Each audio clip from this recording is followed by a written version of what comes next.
Hi, my name is Freesia McKee. I'm a poet, writing coach, and writing teacher, and I recently relocated to Fort Wayne, Indiana.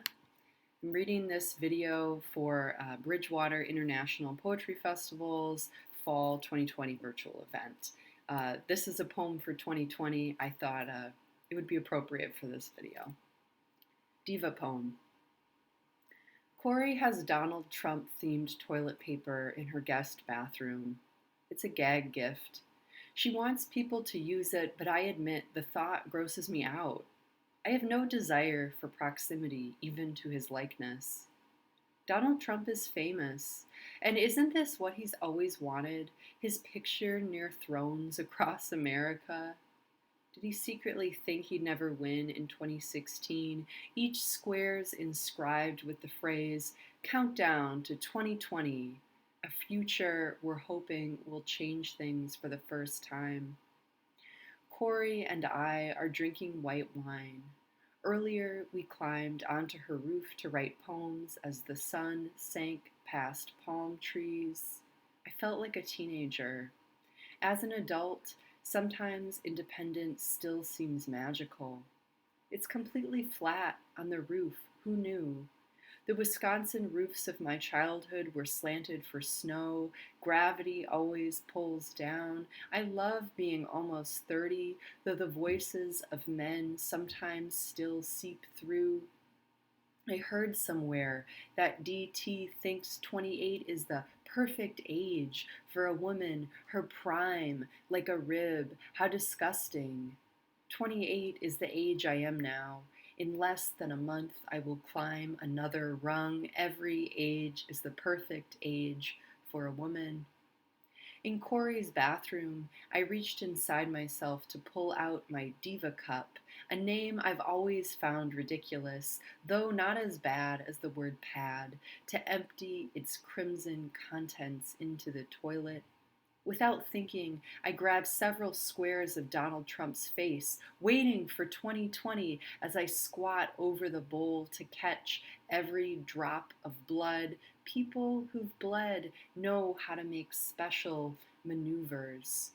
When DT's folded face turns red, I am still weirded out, wondering if the black dye is biodegradable, skeptical they consider environmental concerns when designing gag gifts. Aging is lucky and magical. Someday my period will be over for good, but not now at 28. The last male acquaintance who hugged me held on for a little too long. He was in his 60s. I love the Diva Cup because it's made of silicone and designed to be reused. I've read that in some prisons, menstruating people are forced to wash and reuse disposable pads because they're allowed only a few per period. Trans women prisoners are often locked up with men.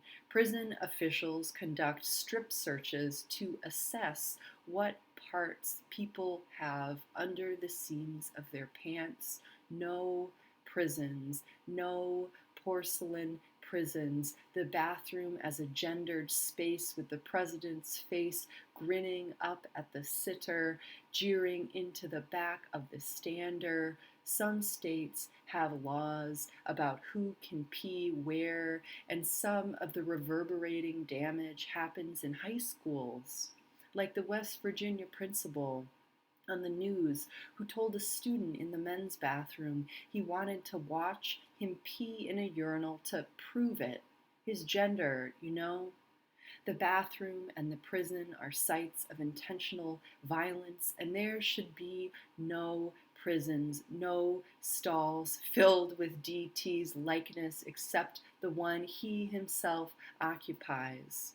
No watching other people pee and bleed, no disposable pads soaked clear in the sink and hung up to dry like wet socks, no bloody mirage. My pink watercolor joins with all the others through pipes and tanks and out to the sea when I step back out to join Corey in the living room. I am so free here.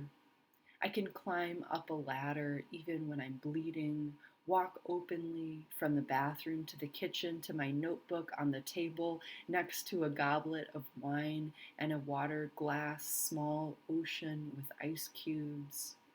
Later, when I read Corey the lines about the man who wouldn't let go, she makes a sound initiating understanding. Neither of us wants to wait until 2020.